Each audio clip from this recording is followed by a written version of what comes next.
Hello guys, so in this video we are going to see how to apply online for domicile certificate. Domicile certificate के लिए आप कैसे online apply कर सकते हैं। जैसे कि आपको पहले पता होगा जो jk.gov.in वाला पोर्टल है, वहाँ से हम डोमिसाइल के लिए अप्लाई करते थे जम्मू कश्मीर में।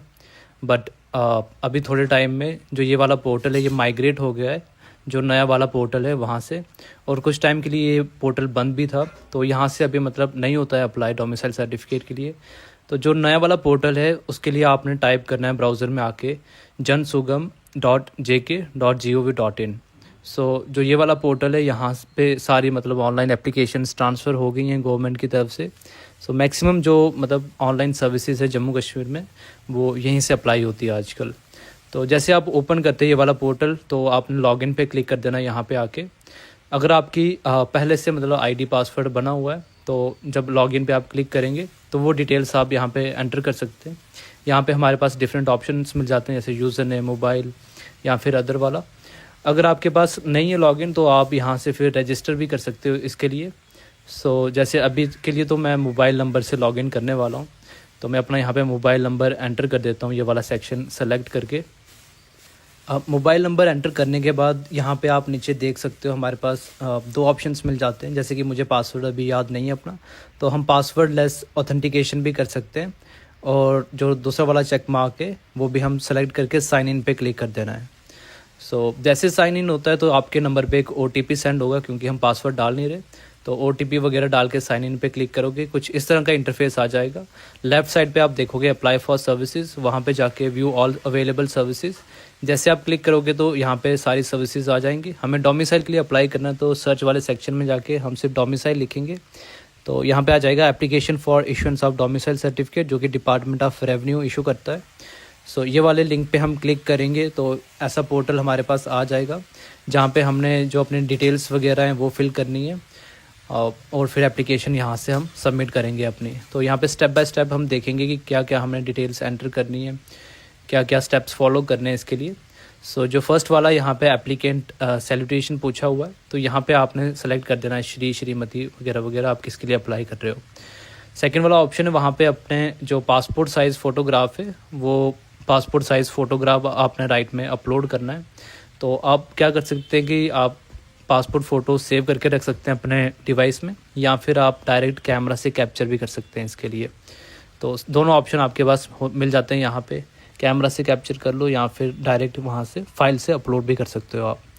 सो जो नेक्स्ट वाला यहाँ पे ऑप्शन है, वहाँ पे आपको डिटेल्स डालनी है एप्लीकेंट की। तो यहाँ पे आपको दिख रहा है जैसे कि full name of the applicant, वो आपने यहाँ पे एंटर कर देना है। उसके नेक्स्ट में फिर डेट ऑफ बर्थ है, डेट ऑफ बर्थ आपने यहाँ पे एंटर कर देनी है। नेक्स्ट जैसे फादर या फिर हस्बैंड की डिटेल्स आप यहाँ पे डाल सकते हो। उसके बाद यहाँ पे एज आ जाएगी ईयर्स में, और जो लास्ट 4 डिजिट्स हैं आधार कार्ड के वो आपने यहाँ पे एंटर करने हैं, सिर्फ लास्ट 4 डिजिट्स ही होने चाहिए। ये जो होगा ये डोमिसाइल सर्टिफिकेट पे भी प्रिंट होके आता है। फिर एप्लीकेंट का मोबाइल नंबर डालना है और ईमेल एड्रेस डालना है। आप कोशिश करो कि एप्लीकेंट का मोबाइल नंबर डालो, ताकि इसके मतलब अपडेट्स वगैरह आते रहते हैं तो उनको मतलब मैसेजेस वगैरह आ जाएँ, कोई नया अपडेट आया हो जैसे कि एप्लीकेशन रिजेक्ट हो गई या अप्रूव हो गई, उसके रिगार्डिंग मिलता रहे। नीचे आके यहाँ पे एप्लीकेशन कैटेगरी डिटेल्स आ जाती हैं, तो यहाँ पे 7 क्लॉजेज हैं डिफरेंट। तो 7 क्लॉजेस में आप किसी में भी फुलफ़िल करते हो आप उसके थ्रू अप्लाई कर सकते हो यहाँ पे। अभी फ़िलहाल के लिए मैं फ़र्स्ट वाला चूज़ करने वाला हूँ, जो कि है परमानेंट रेजिडेंट सर्टिफिकेट होल्डर, जो कि मतलब स्टेट सब्जेक्ट के लिए होता है। जिनके पास जम्मू कश्मीर का स्टेट सब्जेक्ट है वो फ़र्स्ट वाला क्लॉज सेलेक्ट करते हैं और इसके थ्रू अप्लाई कर सकते हैं। उसके बाद अलग अलग ऑप्शंस आ जाते हैं, जैसे कि जो चिल्ड्रन है स्टेट सब्जेक्ट के, children of persons possessing permanent resident certificate, और भी काफ़ी सारे ऑप्शंस हैं। तो आप अपने हिसाब से यहाँ पे चूज़ कर सकते हैं जिसमें कि आप जिस कैटेगरी में आप फॉल करते हो। फिर यहाँ पे आपको ऑप्शन मिल जाएगा सेलेक्ट एप्लीकेशन कैटेगरी। तो जैसे कि मैं क्लॉज 1A में सेलेक्ट कर रहा हूँ, तो मेरे पास परमानेंट रेजिडेंट या फिर स्टेट सब्जेक्ट है, तो मैं 1A यहाँ पे सेलेक्ट करूँगा। इस कैटेगरी में अप्लाई कर रहा हूँ डोमिसाइल के लिए। उसके बाद सेलेक्ट डिस्ट्रिक्ट का ऑप्शन आ रहा है, तो जो आपकी करंट डिस्ट्रिक्ट है वो आपने सेलेक्ट कर देनी है। जैसे कि मेरी रियासी है तो मैं रियासी यहाँ पे चूज़ कर लेता हूँ।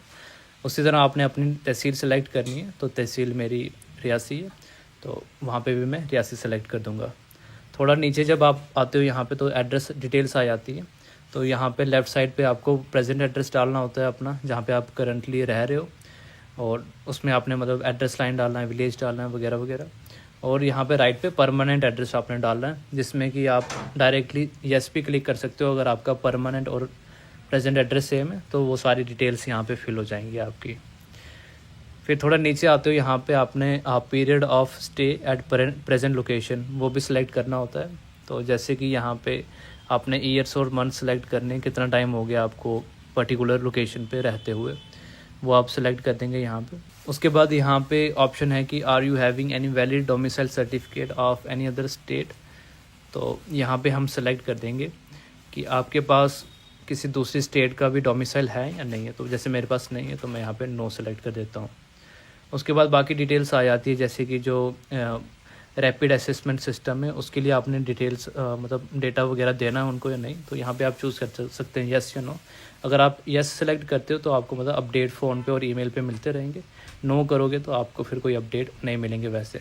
फिर नीचे डिक्लेरेशंस वगैरह हैं, उसमें टर्म्स एंड कंडीशन आ जाती है, वो थोड़ा नीचे करके आई एग्री पे क्लिक करके तो जो ये वेरिफिकेशन कोड है ये फिल करके हम इस पर सबमिट पे क्लिक कर देंगे। हम सबमिट पे क्लिक करने के बाद कुछ इस तरह का इंटरफेस आ जाता है हमारे सामने, जिसमें कि जो हमने डिटेल्स वगैरह डाली हैं वो सारी आ जाएंगी यहाँ पे। और यहाँ पे एक एप्लीकेशन रेफरेंस नंबर भी जनरेट हो जाता है, ड्राफ्ट रेफरेंस नंबर, जिसके थ्रू आप जो स्टेटस है वो देख सकते हो। और यहाँ पे डिटेल आ गया कि जो ऑफिस ऑफ द तहसीलदार सब डिस्ट्रिक्ट रियासी में ये एप्लीकेशन सबमिट हुई है। जैसे ये सब हो गया तो उसके बाद हम अटैच नेक्स्ट पे क्लिक करेंगे, जिसमें कि हम डॉक्यूमेंट्स वगैरह अपलोड कर सकते हैं अपने।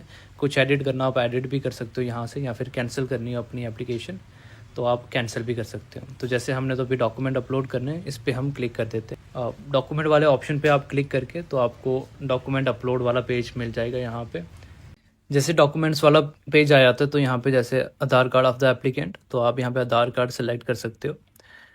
और आप देखेंगे कि वहाँ पे लिखा हुआ है कि each enclosures requires a unique file.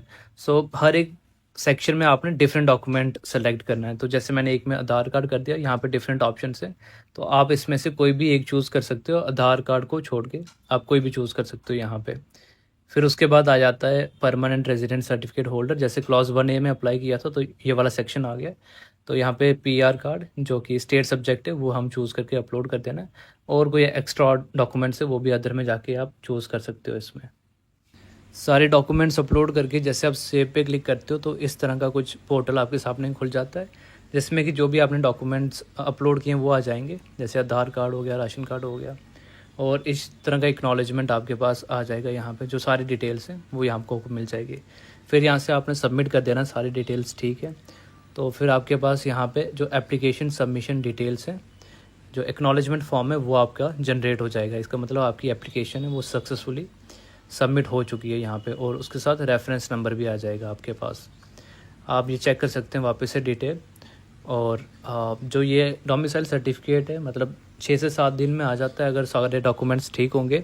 कभी कभी थोड़ा टाइम भी लग जाता है। तो यहाँ से आप मतलब एक्सपोर्ट टू PDF या फिर प्रिंट वाला सेक्शन करके आप अपने पास सेव भी रख सकते हो या फ़ोन में भी सेव करके रख सकते हो आप। और ये पोर्टल में आके आप वापस चेक भी कर सकते हो। तो अब जैसे आपने अपना एप्लीकेशन स्टेटस चेक करना तो लेफ़्ट साइड पे आप देखोगे view status of application, track application status. इस पर जब आप क्लिक करोगे तो यहाँ पे आपने डिटेल्स आ जाएंगी। गेट डेटा पे आपने क्लिक करना है। तो जो भी आपने मतलब इस लॉगिन ID से आपने पहले सबमिट वगैरह किया हो वो सारी डिटेल्स आ जाएंगी।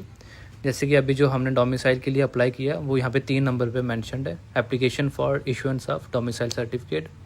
डेट आ गई और यहाँ पे ड्यू डेट भी आ जाती है। विद इन मतलब इस पीरियड में वो या तो रिजेक्ट करेंगे या फिर अप्रूव कर देंगे एप्लीकेशन आपकी। और यहाँ पे ये रेफरेंस नंबर भी आ गया। तो बस ये स्टेप बाय स्टेप प्रोसेस था डोमिसाइल सर्टिफिकेट आप कैसे अप्लाई कर सकते हैं। अगर आपको कोई क्वेरी हो तो आप कमेंट बॉक्स में लिख सकते हैं।